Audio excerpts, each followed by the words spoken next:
Olá, meu amigo, olá, minha amiga, estudante de Direito, acadêmico de Direito. Eu sou o professor Bruno Marbach e tenho o privilégio de conversar com vocês sobre um tema atualíssimo, um tema sobremodo relevante, a medida provisória 927 de 2020. Não vamos falar sobre toda a medida provisória, mas vamos nos focar nos comentários aos artigos 4º e 5º, sim.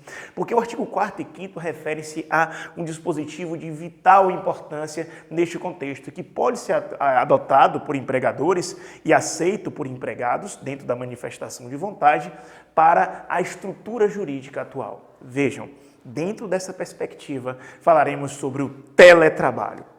Primeiramente, vale a pena conceituar para vocês a medida provisória. Gente, medida provisória é um ato normativo realizado pelo presidente da República, o chefe do Executivo. A medida provisória é um ato normativo do chefe da República e, portanto, é um exercício da função atípica. Sabemos que o Poder Executivo tem como função típica o executar, o administrar a res publica. Porém, atipicamente, ele pode exercer essa função normativa. A medida provisória, pois, tem força de lei, mas com lei não se confunde. A lei exige um processo legislativo com participação das duas casas legislativas, a Câmara dos Deputados e o Senado. A medida provisória não. Ela é ditada pelo presidente da República e imediatamente vai ser objeto de pauta do Congresso Nacional. A medida provisória, para sua validade formal, exige dois requisitos: urgência e relevância. E, obviamente, esses requisitos estão atendidos pela MP 927 de 2020, porque estamos no contexto do Covid de 2019, que, de acordo com o decreto legislativo número 6 de 2020, foi decretada, pois, o estado de calamidade pública. Vejam, dentro desse critério, urgência e relevância, na medida provisória, estão atendidos. A medida provisória 927 trata de diversos aspectos, por exemplo, diversos aspectos concernentes às férias, aspectos concernentes ao FGTS diferido ou postergado, doença ocupacional, a Covid-19 é doença ocupacional ou não? Tem vários temas e nós podemos, em momento posterior, trabalhar cada um deles, mas o nosso tópico hoje é o teletrabalho. Convém conceituar o teletrabalho. O teletrabalho foi regulado de maneira mais textual a partir do artigo 75A da CLT, inserido pela reforma trabalhista, a Lei 13.467 de 2017. O teletrabalho é aquele realizado preponderantemente fora do estabelecimento empresarial, ou seja, das dependências, da base do empregador. E ele é realizado com a utilização dos meios telemáticos, das tecnologias da informação. Então, por exemplo, o empregado em sua casa ou em qualquer outro ambiente com seu notebook e elaborando um site ou fazendo qualquer outra operação que ele possa fazer à distância. Este é o conceito de teletrabalho. E o teletrabalho, o grande detalhe, o grande plus que a medida provisória modifica é o seguinte: para que o empregado passasse do regime presencial, onde ele estava na empresa, onde ele tinha controle de jornada, para o regime de teletrabalho, onde, à luz do artigo 62, inciso 3 da CLT, ele não tem controle de jornada, então, inicialmente, não faz jus a horas extraordinárias. Era necessário a acumulação de dois requisitos: um aditivo contratual escrito e o ajuste de vontades, a concordância do empregado. Então o empregado tinha que concordar e isso era ratificado na forma de um aditivo contratual escrito. Fazia-se anotação na carteira de trabalho e previdência social do empregado e também no livro de registro de empregados, livro obrigatório que você vê a partir do artigo 41 da CLT. Pronto, você tinha dois requisitos. Porém, a MP 927, no estado de calamidade que nos encontramos, ela faz com que não seja mais necessária a concordância, a aquiescência do empregado.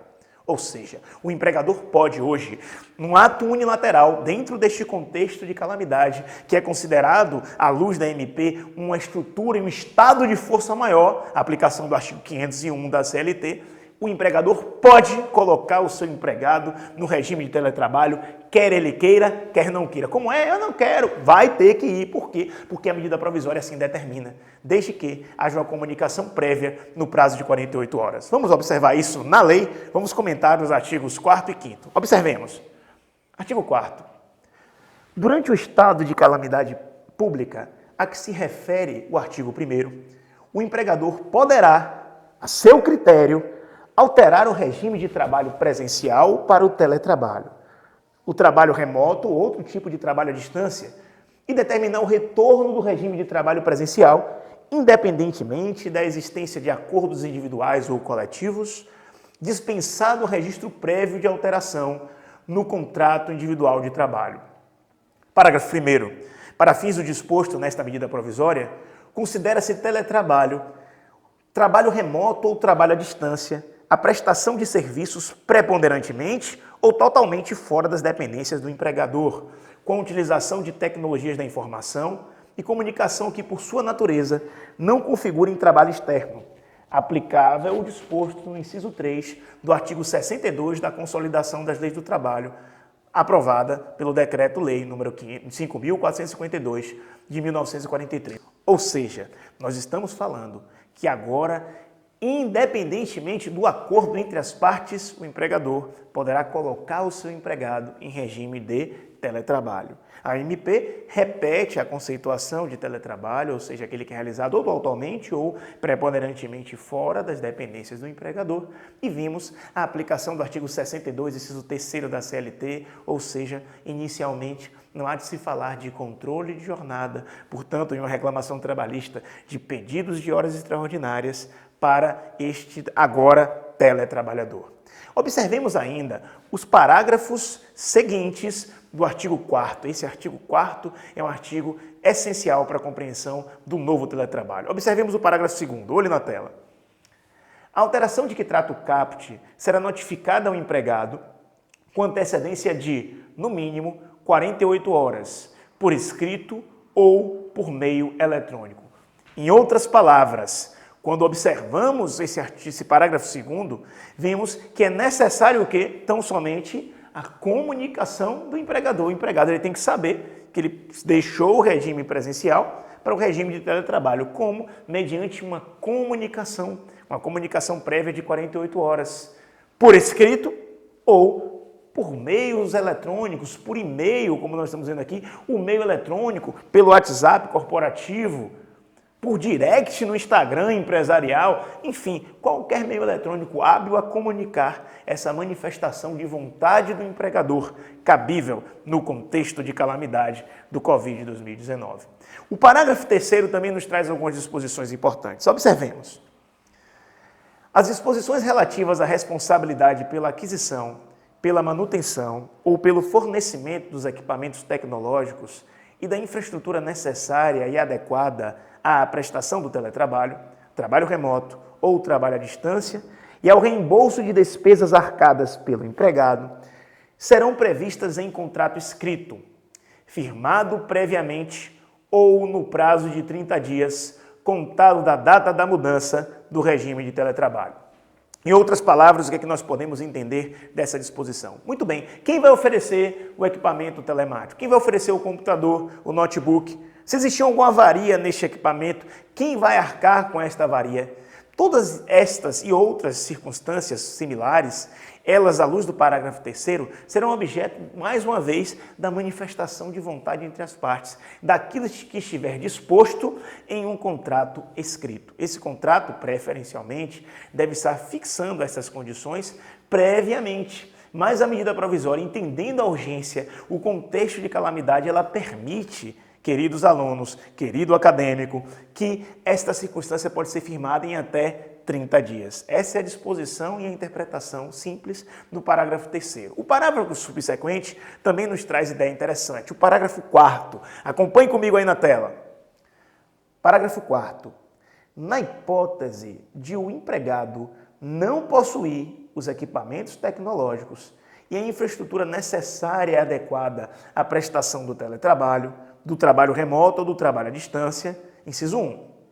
O empregador poderá fornecer os equipamentos em regime de comodato e pagar por serviços de infraestrutura que não caracterizarão verba de natureza salarial. Ou, vamos ver as outras hipóteses, mas antes, examinar esse inciso 1º. O empregador pode fornecer os equipamentos em regime de comodato e pagar por serviços de infraestrutura que não caracterizarão verba de natureza salarial. Em outras palavras, se o empregador pega um notebook da empresa, por exemplo, um cabo USB, enfim, qualquer tipo de equipamento, ele irá, entre aspas, emprestar ao seu empregado. O comodato vai ser um empréstimo sem qualquer finalidade lucrativa. Vejam, diferente do mútuo, onde há o empréstimo com a finalidade lucrativa, o comodato não terá essa finalidade lucrativa. Em regime de comodato, ou seja, aquele empréstimo da coisa, do bem, ficará sobre a responsabilidade do empregado. Ah, mas quem é que vai arcar com uma eventual avaria? Obviamente, o contrato tem que observar a razoabilidade. Se o empregado pega no chão e arruma o equipamento, claro, gente, que ele vai ser obrigado a indenizar pelo dano causado em face do dolo. Mas isso é muito difícil de ser provado na prática e ninguém vai fazer isso. Em outras palavras, essa estruturação, à luz do parágrafo 4º, nos mostra que se o empregado não tem, o empregador forneça para que ele possa, sim, desempenhar o trabalho. Essa é a disposição do inciso 1º do parágrafo 4º. Mas não é a única hipótese trazida pela medida provisória. A medida provisória também nos traz a hipótese do inciso 2 do parágrafo 4º. Acompanhe comigo. Na impossibilidade do oferecimento do regime de comodato, de que trata o inciso 1º, o período da jornada normal de trabalho será computado como tempo de trabalho à disposição do empregador. Na impossibilidade do oferecimento do regime de comodato, de que trata o inciso 1º, o período da jornada normal de trabalho será computado como tempo de trabalho à disposição do empregador. Ele tinha um período de jornada normal, quando estava no trabalho presencial. Esse período todo vai ser computado como tempo de jornada quando não for possível a realização desse comodato. O empregador, por exemplo, não tem este computador, este notebook ou qualquer que seja o outro meio eletrônico para emprestar ao seu empregado. O parágrafo 5º também nos traz informação e depois a gente vai sintetizar tudo isso. Tenha paciência. Parágrafo 5º. O tempo de uso de aplicativos e programas de comunicação fora da jornada de trabalho normal do empregado não constitui tempo à disposição, regime de prontidão ou sobreaviso, exceto se houver previsão em acordo individual ou coletivo. Então, digamos que o empregado utiliza um aplicativo, qualquer que seja, Zoom, qualquer outro para uma reunião, em um período posterior à sua jornada. Inicialmente, não constitui este período como tempo à disposição, não conta na jornada do empregado, não vai ser computado como uma hora extraordinária, salvo disposição expressa no acordo escrito entre as partes ou ainda em acordo coletivo. A MP fala em acordo coletivo, mas entendemos que isso aqui também abrange a Convenção Coletiva de Trabalho. E, por fim, o artigo 5º, que é um artigo fulcral e que fulmina o tópico teletrabalho na medida provisória, nos diz o seguinte: fica permitida a adoção do regime de teletrabalho, trabalho remoto ou trabalho à distância para estagiários e aprendizes, nos termos do disposto neste capítulo. Gente, isso aqui é um regramento importante e interessante, porque a CLT, quando fala do teletrabalho, ela pensa no empregado seletista comum. Mas é também aplicável ao estagiário. O estagiário é aquele que, de acordo com a Lei 11.788 de 2008, está numa relação jurídica tripartite. O estagiário, a parte cedente do estágio e a instituição de ensino. O estagiário está em um contrato por prazo determinado. O estágio é uma relação de trabalho, mas não é uma relação de emprego, desde que todos os requisitos da Lei 11.788 de 2008 estejam devidamente observados. Qual é o detalhe? Você pode colocar o seu estagiário em regime de teletrabalho. A relação de estágio continua, ela perdura, mas agora na modalidade teletrabalho. E o outro detalhe é o aprendiz que também está regulado na CLT e que constitui uma relação empregatícia especial da pessoa que tem entre 14 e 24 anos de idade e que está ligada àqueles sistemas S, né? Os sistemas práticos de formação profissional. O grande detalhe é que tanto no estágio, que tem duração de 2 anos, como no contrato de aprendizagem, que tem duração de 2 anos, esse lapso de 2 anos ele pode ser até mesmo ultrapassado se a pessoa é portadora de deficiência, tá bom? E também a faixa temporária de 14 a 24 anos não se aplica às pessoas portadoras de deficiência, tanto pela CLT como também pelo Estatuto da Pessoa com Deficiência, que é uma das leis mais valiosas axiologicamente do nosso ordenamento jurídico. Qual o grande detalhe? O teletrabalho se aplica para o empregado comum, para o aprendiz e também para o estagiário. Vamos recapitular. Nós vimos a medida provisória 927, que atende os requisitos de relevância e de urgência. Nós observamos que ela, após ser exarada pelo presidente da República, será apreciada pelo Congresso Nacional para ser convertida em lei ou não. E após essa circunstância, observamos o seu conteúdo. Vimos que essa medida fala de diversos tópicos, mas o que nos interessa e o que foi objeto desse pequeno vídeo para vocês, o teletrabalho. O teletrabalho que é aquele realizado preponderantemente fora do estabelecimento do empregador ou totalmente fora.